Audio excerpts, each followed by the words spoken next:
ओम खड्गं चक्रगदे सुचापपरिगां शूलम्बुशुण्डिं शिरा शङ्खं सन्ददधिं करैस्त्रिनयनां सर्वाङ्गभूषावृतां नीलास्मद्युतिमासपाददशकां सेवे महाकालिकां यामास्तौ स्वपिते हरौ कमलजो हन्तुं मधुन्कैटभम्। ओम जयंती मंगला काली भद्रकाली कपालिनी दुर्गा क्षमा शिवा धात्री स्वाहा स्वधा नमोस्तुते। नमस्कार, स्वागत है आपका आचार्य वाणी में। मैं आचार्य डॉक्टर विक्रमादित्य आपके साथ हूँ। आज का विषय हमारा है तुला राशि वालों के लिए ग्रहों का योग कैसा बनेगा। यदि हम बात करें ग्रह नक्षत्रों के दृष्टिकोण से क्या योग आपके लिए बन रहा है 6 तारीख के दिन, तो जान लीजिए रविवार का अवसर है और एकादशी तिथि है और इस वक्त बृहस्पति अस्त है, लेकिन इस दिन बृहस्पति उदय होने जा रहे हैं। लेकिन ज्योतिष के दृष्टिकोण से कहा जाता है कि रविवार के दिन एकादशी के समय में यदि बृहस्पति अस्त अवस्था में हो तो ये संसार के लिए विप्लवकारी योग बनता है। फिर चिंगारी फूट सकती है और विश्व अशांति की तरफ पुनः जाता दिखाई दे सकता है। ऐसे में ग्रह नक्षत्रों के दृष्टिकोण से यदि हम आपके लिए बात करें तो ये दिन आपके लिए तो बहुत ही महत्वपूर्ण रहने वाला है। भाग्य में बैठे हुए बृहस्पति जागने वाले हैं। भगवान विष्णु समस्त देवताओं के साथ शयन करेंगे, सत्ता शिव के हाथ में आएगी। भोलेनाथ को जितना प्रसन्न करोगे ना, आपकी राशि के दृष्टिकोण से इस वक्त योग बन रहा है, उतना कल्याणकारी योग आपके लिए बनता दिखाई देगा। इसलिए नित्यपति भगवान शिव का ध्यान, पूजन, रुद्राभिषेक करें और देखिए आने वाले 1 महीने में आपके लिए वारे न्यारे करने का कैसे योग बनेगा। अतिचारी बृहस्पति भाग्य में बहुत पुरजोर तरीके से आपको लाभ देने के योग बना रहे हैं। इस दिन कम से कम भगवान विष्णु का सुंदर पूजन करें, उनका चरणामृत ग्रहण करें, ओम नमो भगवते वासुदेवाय इस मंत्र का जप करें, कल्याण होगा। 7 तारीख सोमवार का अवसर, द्वादशी तिथि विद्यमान है। वामन पूजा इस दिन की जाती है। ब्राह्मणों की पूजा करने का युग दिन माना जाता है इस दिन, और उनके आशीर्वाद से समस्त मेवे प्राप्त करने के रास्ते, ज्ञान की सहायता में ज्ञान का सानिध्य ग्रहण करने का दिन दिखाई देता है। और आपकी राशि के दृष्टिकोण से योग जो बना हुआ है वो आशीर्वाद का ही है। आशीर्वाद जितना लोगे उतना बढ़िया रहेगा। विनम्र हो, माता पिता गुरुजन का आशीर्वाद लो, कल्याण होगा, चीज़ें आपकी पॉजिटिव रहेंगी। सही रूप से आशीर्वाद चाहिए, नहीं तो मन कहीं ना कहीं शंकाग्रस्त रहेगा। जब चंद्रमा कमज़ोर हो जाते हैं जिस समय, तो उस समय ज्ञान की आवश्यकता सही रूप से होती है। तो कोशिश ये करें ज्ञान का सानिध्य लेने का प्रयास करना चाहिए। और यदि इस दिन खीर का भोग लगा के प्रसाद ग्रहण करोगे तो आपके लिए बहुत अच्छा योग बनेगा। 8 तारीख की बात करें, मंगलवार का अवसर, भौम प्रदोष का योग, त्रयोदशी उस दिन विद्यमान है, शाम के समय विद्यमान रहेगी, इसलिए भौम प्रदोष बन गया। और आपकी राशि के दृष्टिकोण से यदि हम देखें तो इस वक्त ग्रहों का योग आपके लिए बहुत महत्वपूर्ण परिवर्तन की तरफ जा रहा है। इसलिए थोड़ा सा पुरुषार्थ को बढ़ाने की ज़रूरत है। पुरुषार्थ सही बढ़ेगा ना, चीज़ें बिल्कुल ठीक हैं। लेकिन हो क्या रहा है कि इस वक्त सूर्य आपके सप्तम भाव जो भाग्य में विराजमान होकर पुरुषार्थ वाले भाव को कहीं ना कहीं देख रहे हैं और ये पुरुषार्थ में कहीं ना कहीं कमज़ोर करते दिखाई दे रहे हैं। तो ऐसे में भौम प्रदोष का योग बन रहा है। उस दिन हनुमान जी का सुंदर स्तवन करें तो आपके लिए अच्छा रहेगा। 9 तारीख बृहस्पतिवार का अवसर, बुधवार का दिन है, 9 तारीख के दिन, और चतुर्दशी तिथि विद्यमान है। और ग्रह नक्षत्रों के दृष्टिकोण से ये जो पुरुषार्थ में जो कमी दिखाई दे रही थी वो शिव की आराधना से पूरी होती दिखाई दे रही है। शिव आपकी किस्मत जगाने के लिए इस वक्त योग बना रहे हैं, लेकिन फालतू कामों से बचना, शिव की आराधना करना, ये आपके लिए बहुत सुंदर योग बनाएगा। संत महात्मा सुंदर आशीर्वाद लेकर सावन अब शुरू हुआ चाहता है और आपकी राशि का पदार्पण ऐसे ही हो रहा है। गज की स्त्री योग बनकर तैयार है। शिव पर 1 लोटा जल डालो, संत महात्माओं का आशीर्वाद लो, देखो वारे न्यारे होने के योग तैयार बनते दिखाई देंगे आपको। 10 तारीख बृहस्पतिवार का अवसर और ऐसे में गुरु पूर्णिमा का योग, और उस दिन सत्यव्रत भी रहेगा। तो ऐसे में चीज़ें आपकी राशि के दृष्टिकोण से बहुत सुंदर हैं। बृहस्पति के बिल्कुल सम्मुख आके चंद्रपूर्ण शक्ति के साथ विराजमान हो गए हैं। सत्यव्रत भी रहेगा इस दिन। तो पुरुषार्थ से सही चीज़ें आपके योग बनाने के रास्ते बना रही हैं। तो ऐसे में बृहस्पति को ताकत दीजिए। और बृहस्पति को ताकत संत महात्माओं की सेवा से मिलती है, गुरुजन के आशीर्वाद से मिलती है। जो गुरुओं का तिरस्कार करते हैं बृहस्पति जागकर भी उनके लिए सोए माने जाते हैं।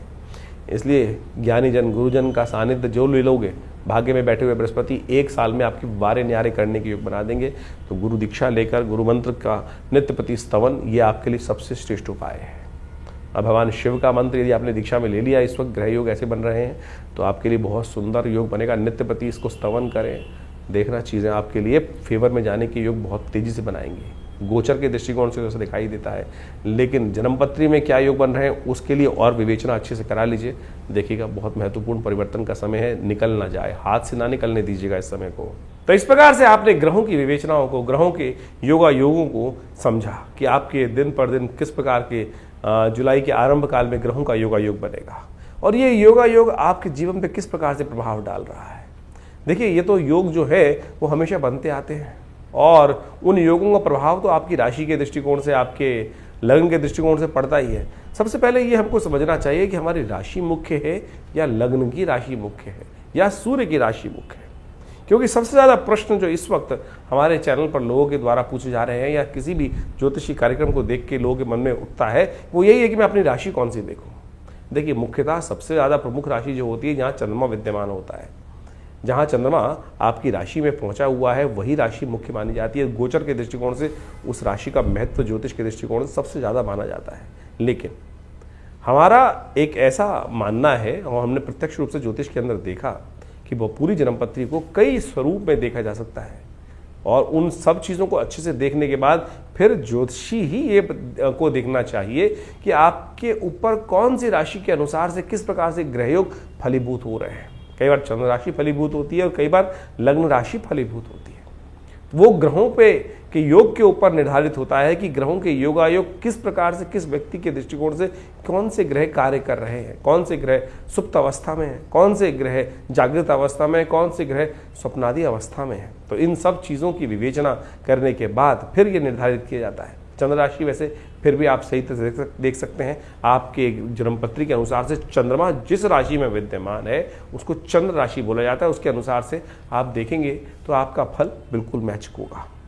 लेकिन नाम राशि बहुत सारे लोगों को जन्मपत्री पता ही नहीं होती। उसको तो एक और तरीका होता है कि नाम के दृष्टिकोण से कि आपका नाम जिस अक्षर से निकल रहा है अवकाश हड़ा चक्र के अनुसार से, उसके अनुसार से आपका नाम के जो पहला अक्षर है, नाम अक्षर इसको बोला जाता है, उसके अनुसार से भी आप राशि देख सकते हैं।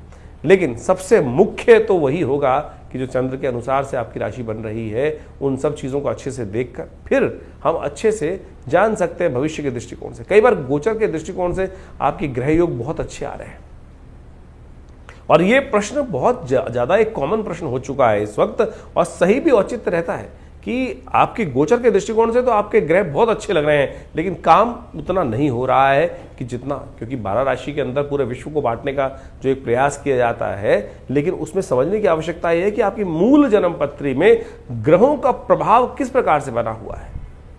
गोचर के दृष्टिकोण से वृष्टि हो रही है, संसार में बारिश हो रही है, तो सब जगह एक ही प्रकार का पानी पड़ रहा है। यानी एक बहुत बड़े क्षेत्र में जब बारिश होती है तो बारिश तो एक ही प्रकार की हो रही है, लेकिन हर एक की स्थिति, हर क्षेत्र की स्थिति अलग है।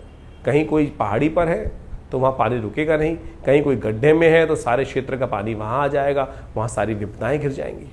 तो यानी ये आपकी जन्मपत्री, मूल जन्मपत्री पर आपके मूल कर्मों के अनुसार से जो लेखा जोखा आप लेकर बैठे हैं, पूर्व जन्म के अनुसार से जो आए हैं बनाकर, उसके अनुसार से भी डिपेंड करता है कि मूल जन्मपत्री में कौन से ग्रह योग किस प्रकार के बन रहे हैं और कौन सी दशाएं चल रही हैं किस प्रकार की। तो आप सबसे पहले अपनी जन्मपत्री को अच्छे से चेक कराएं, क्या स्थिति मच रही है, क्यों आपकी जन्मपत्री में उतने लाभ नहीं हो रहे हैं जितने लाभ होने चाहिए।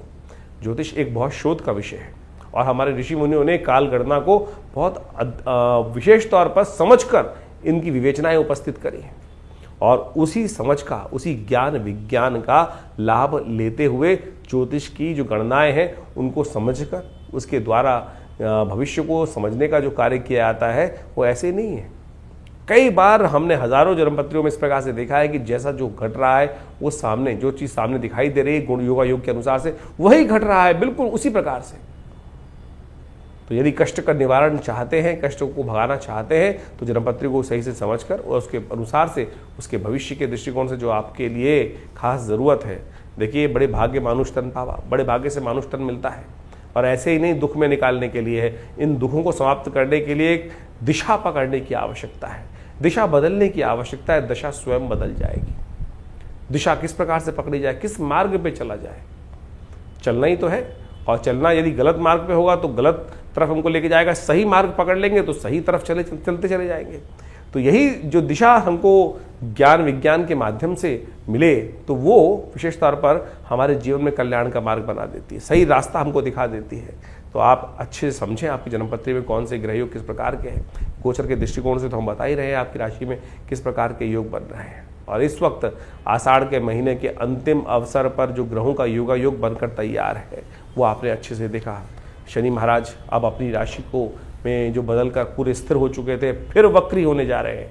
इसी जुलाई में वो वक्री हो जाएंगे और जिस भाव में चल रहे हैं कहा जाता है वक्री ग्रह और ताकतवर हो जाता है। षडाष्टक योग शनि मंगल का बनकर शनि के साथ मंगल का जो तैयार हो रहा है वो कहीं ना कहीं फिर एक विश्व में उपद्रव की जो चिंगारी है उसको भड़का सकता है। जो लोग कह रहे थे कि शांति हो गई है, ये पुनः शनि महाराज वक्री होने के बाद 4 महीने वक्री रहने वाले हैं शनि महाराज। अच्छी बात यह है कि बृहस्पति उदय हो रहे हैं। बृहस्पति जो उदय हो रहे हैं वो एक बहुत अपना शामक प्रभाव, अतिचारी बृहस्पति जैसे ही पिछले करीब करीब मई में परिवर्तन किया था उसके बाद परिवर्तन करते ही कुछ दिन बाद ही वो अस्त हो गए सूर्य के सन्निकट आने के कारण से। अब पुनः वो जागृत हो रहे हैं, उदय हो रहे हैं और अपना प्रभाव पूरी तरह से दिखाएंगे। हमने आपकी राशि के दृष्टिकोण से उस पूरे के पूरे जो रास्ता है बृहस्पति और शनि महाराज के वो सब आपके समक्ष तथ्यात्मक तौर पर रखने का प्रयास किया है, उसको आप अच्छे से समझ लें। और फिर भी कोई प्रश्न मन में यदि आ रहा हो तो चिंता ना करें, हम आपके साथ हैं। यदि आप खुद मिलना चाहते हैं आश्रम पे तो रविवार को हम मिलते ही हैं हर व्यक्ति के साथ। सुबह 8 बजे से लेकर करीब करीब जो 10 साढ़े 10 बजे तक विशेष कार्यक्रम रहते हैं उन सब में बहुत सारे लोग आकर यज्ञ में सम्मिलित भी होते हैं और माँ भगवती का आशीर्वाद भी लेते हैं और अपने प्रश्नों का निवारण भी जान लेते हैं। और यदि बहुत दूर है तो फ़ोन पे आयुष जो आप विशेष तौर पर अपॉइंटमेंट्स का प्रोसेस है, आप फ़ोन नंबर चल रहे हैं उन पर संपर्क साध कर अपने प्रश्नों का निवारण जान सकते हैं और उस उपायों को कर आप अच्छे समस्याओं को दूर करने का योग बना सकते हैं। तो ये राशिफल हम लगातार आपके साथ रहते हैं और बहुत सारे अलग अलग जो ज्योतिष की गणनाओं के माध्यम से विभिन्न ग्रहों का परिवर्तन होता है उन सब के समस्त सिद्धांत आप तक पहुंचाने का प्रयास करते रहते हैं। तो इन सबको समझें, जीवन में सही मार्ग को पकड़ें, सत्य मार्ग को पकड़ें और फिर आगे चलने का प्रयास करें तो अच्छा रहेगा। धन्यवाद आप सबका।